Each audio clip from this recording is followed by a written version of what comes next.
Hi guys, welcome to my channel. Today we'll be looking at entitled parents. Before we begin, don't forget to hit that like button and subscribe for more of this entitled goodness. Now on with the first story. Mom sent me a bill for raising me for $250,000. I've had a bit of good financial luck in my late 20s and 30s.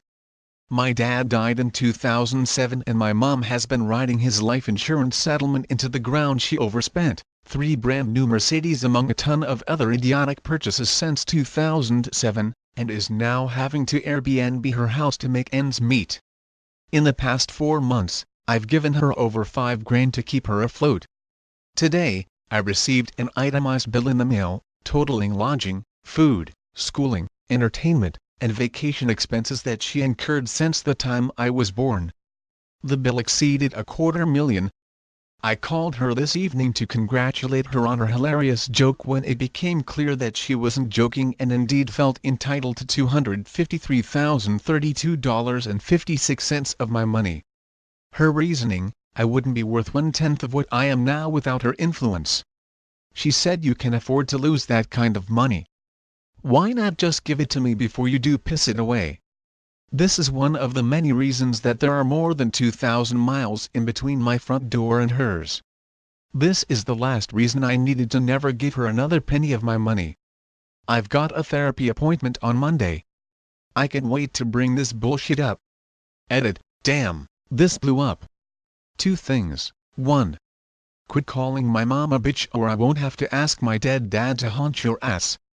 She's indeed crazy. She's no bitch. 2. Thanks for the support. It's exceedingly encouraging. Edit 2. Guys, I'm bushed and buzzed. I'm going to bed. May the new year bring us all closer to achieving happiness, whatever that may be. Thanks for keeping me occupied. Love you all.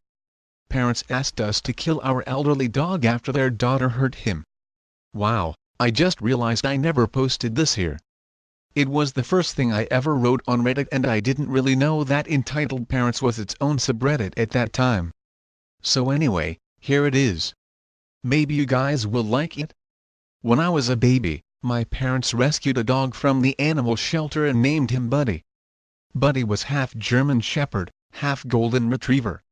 We called him our Golden Shepherd, and he was the perfect family dog. As the years passed, our family grew fairly larger. My parents' religion encouraged lots of children and Buddy saw each of us and our pet rabbits like his own puppies. He would let us snuggle with him and use him as a pillow, and I think he thought he was a human since he would only walk on the sidewalk, only lay on blankets from our beds, and chasing a ball or a stick was absolutely beneath him. What a quirky boy. The story takes place when I was 12 years old, so by our best guess, Buddy was at least 13. He was old, and all the kids in our family knew to give him space and treat him nicely, just like you would an old man.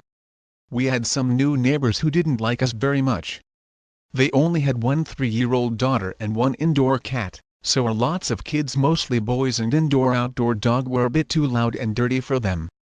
They avoided us as much as possible, but occasionally their daughter would be outside playing at the same time we were, and we would invite her to play with us. On one day like this, my sister had Buddy on a leash in the front yard, drawing with sidewalk chalk with her friend. Buddy was just laying in the sunshine next to them. The little girl came out and asked if she could draw with chalk too, and of course my sister let her and didn't think anything bad could happen. The girl, being 3, draws for a bit, then runs off, comes back to draw some more, then runs off again, and my sister doesn't worry about her because she's just being a toddler. After a bit, this little girl tried to climb on Buddy's back like a horse. My sister stopped her and explained that Buddy is an old man and that hurts his back. The little girl nods and runs off. After a little while of everything going fine, the little girl running up to color and running away, she tries to climb on his back again.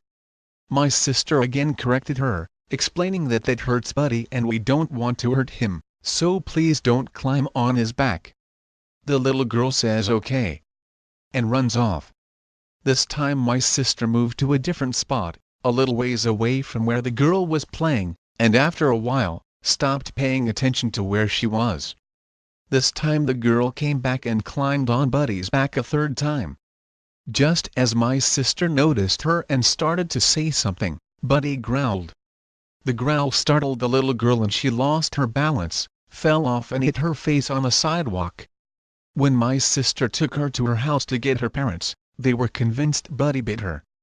They wouldn't listen to my sister's story and insisted the scrape on the daughter's cheek was a dog bite, even though it was clearly a wide sidewalk scrape, not teeth marks. Buddy had no history of biting, even though he was always surrounded by kids, and my sister was there when it happened and saw the whole thing. I even rushed outside to see what all the yelling was about, saw the scrape and saw Buddy, just sitting there with his head down like he thought he was in trouble. Poor old dog wouldn't hurt a fly. In a dramatic to-do, they rushed their daughter to the hospital and got her cheek bandaged up. Remember, it was just a scrape, but okay, and sought out a military police officer with experience working with attack dogs who told them once a German Shepherd tastes blood, they will never stop trying to kill that person. They came to us that night and demanded we put our dog down because he will try to kill their daughter. My dad was very reasonable and understood their fear, so he said he would talk to the family and get back to them. When he told us they wanted us to kill our dog, we all started crying and hugging Buddy and begging Dad not to do it. My dad was a big softy, but could be fiercely protective of his family. If anyone made us cry, it was all over. The next day he told the neighbors he believed my sister that the dog did not bite their daughter, and he was just old and trying to protect himself from being hurt by her again. They did not take this well, and from then on, they would call their daughter inside whenever they saw us, with or without the dog, and tried spreading gossip about us with the other neighbors. Everyone else liked us though, so that didn't go anywhere. Long story short, the mean neighbors moved and Buddy lived to the ripe old age of at least 17. He died after a long battle with cancer on my 16th birthday. I went with my dad to put him down and put an end to his suffering. I didn't want him to feel abandoned on the last day of his life when he had always been such a good dog. Wow, some people really just don't know when to quit. Anyway, don't forget to like and subscribe, and I'll see you on the next video. Comment below the name of your childhood pet and I'll be around liking and answering comments. Have a good day.